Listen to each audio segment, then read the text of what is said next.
Hello there, citizens. Just reading a little bit of Great Gatsby for us here. Starting on page 97, Great Gatsby. Starting on page 97, this is where I left off. Where I left off was Gatsby was showing his house off to Daisy. Nick was being the Grigori, sort of documenting this entire experience. And Gatsby was just going through these phases of bewilderment and love and astonishment, and Nick Carraway said that at this one moment he kind of looked like an overwhelmed clock was winding down. Very interesting description of what Gatsby was going through. But of course, he was going to come back up again because this is a very important time for him, seeing the woman that he has wanted and missed and cherished and adored for all these years. Oh, it's just such a romantic moment. All right, starting on page 97, Great Gatsby, F. Scott Fitzgerald. Recovering himself in a minute, he opened for us two hulking patent cabinets which held his masked suits and dressing gowns and ties and his shirts piled like bricks in stacks a dozen high. I've got a man in England who buys me clothes. He sends over a selection of things at the beginning of each season, spring and fall. He took out a pile of shirts and began throwing them one by one before us. Shirts of sheer linen and thick silk and fine flannel which lost their folds as they fell and covered the table in many-colored disarray. While we admired, he brought more, and the soft, rich heap mounted higher. Shirts with stripes and scrolls and plaids and coral and apple green and lavender and faint orange with monograms of Indian blue.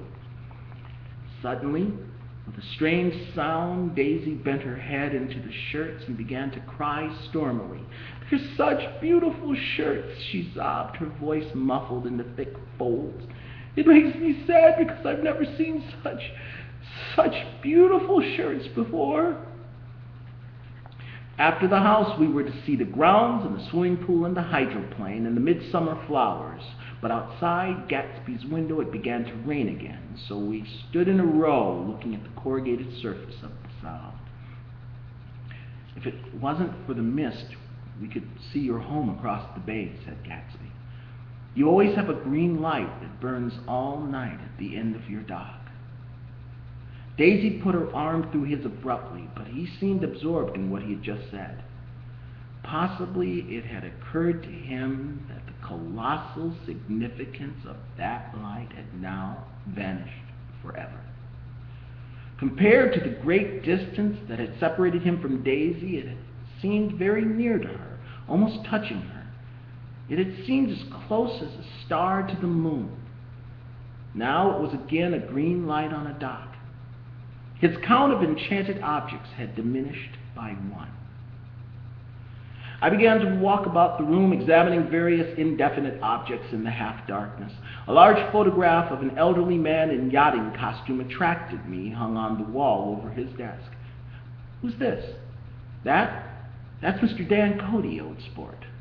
The name sounded faintly familiar. "He's dead now. He used to be my best friend years ago."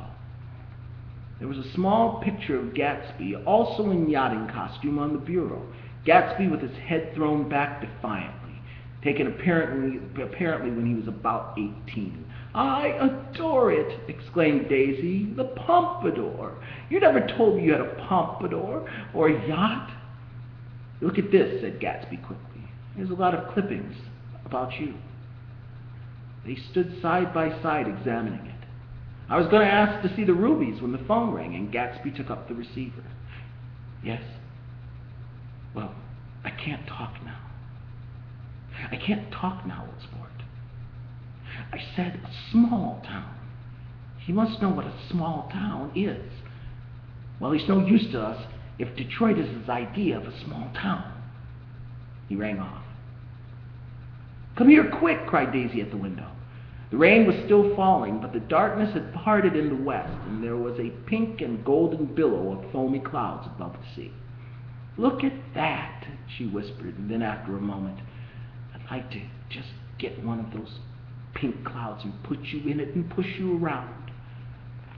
I tried to goad them, but they wouldn't hear of it. Perhaps my presence made them feel more satisfactorily alone. "I know what we'll do," said Gatsby. "We'll have Klipspringer play the piano." He went out of the room calling "Ewing!" and returned in a few minutes accompanied by an embarrassed, slightly worn young man with shell-rimmed glasses and scanty blonde hair. He was now decently clothed in a sport shirt open at the neck and duck trousers of a nebulous hue. "Did we interrupt your exercises?" inquired Daisy politely. "I was asleep," said Klipspringer in a spasm of embarrassment. "That is, I'd been asleep, then I got up." "Klipspringer plays the piano," said Gatsby, cutting him off. "Don't you, Ewing, old sport?"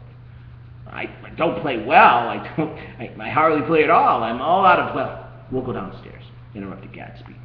He flipped the switch. The gray windows disappeared as the house glowed full of light. In the music room, Gatsby turned on a solitary lamp beside the piano. He lit Daisy's cigarette from a trembling match and sat down with her on a couch far across the room where there was no light save what the gleaming floor bounced in from the hall. When Klipspringer had played the Love Nest, he turned around on the bench and searched unhappily for Gatsby in the room.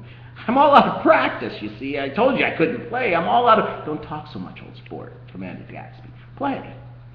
In the morning, in the evening, ain't we got fun?"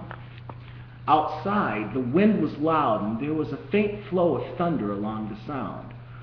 All the lights were going on in West Egg now. The electric trains, men carrying, were plunging home through the rain from New York. It was the hour of a profound human change, and excitement was generating in the air. "One thing sure and nothing sure, the rich get richer and the poor get children. In the meantime, in between time..." As I went over to say goodbye, I saw the expression of bewilderment had come back into Gatsby's face, as though a faint doubt had occurred to him as to the quality of his present happiness. Almost 5 years. There must have been moments when, even that afternoon, when Daisy tumbled short of his dreams. Not through her own fault, but because of the colossal vitality of his illusion. It had gone beyond her, beyond anything. He had thrown himself into it with a creative passion, adding to it all the time, decking it out with every bright feather that drifted his way. No amount of fire or freshness can challenge what a man will store up in his ghostly heart.